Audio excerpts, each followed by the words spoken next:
It all started on an evening like any other. My parents had gone on vacation to visit my grandparents.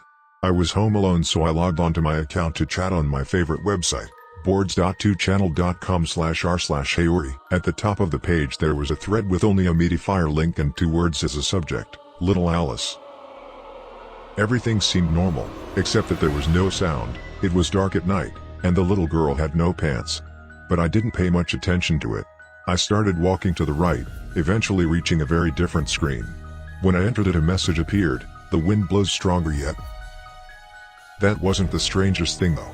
What bothered me the most was the hyper-realistic background. One of the shapes on the background looked like a lanky figure on top of a rock. The other one was a tree, or maybe an elephant? Either way, it was quite disturbing. Eventually I came across a house.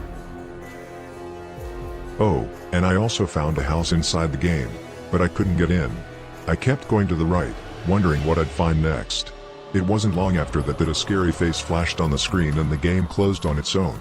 It scared me a lot. I tried to turn off my computer but it didn't let me. So I opened the game again. This time I was adamant about entering the house. On my 666th attempt to enter the house, I was finally let in.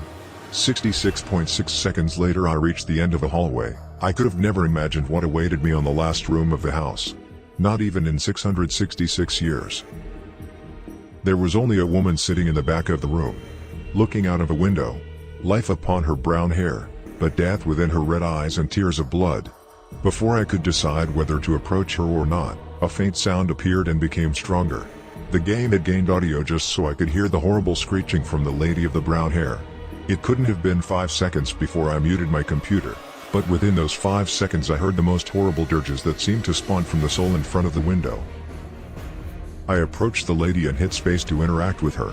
I couldn't believe what she did next. She came out of the screen. Regardless if it was an angel or a fiend. I was between both worlds, reason and myth. I couldn't comprehend how such a being could manifest itself this way, but my most primal instinct kept telling me this was a real threat.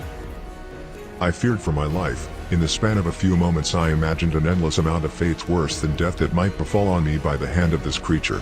Dreams that no mortal had ever dared dream before. Many of which didn't involve dying at all. But what actually happened was way worse. She manually deleted my CP. All 666 folders.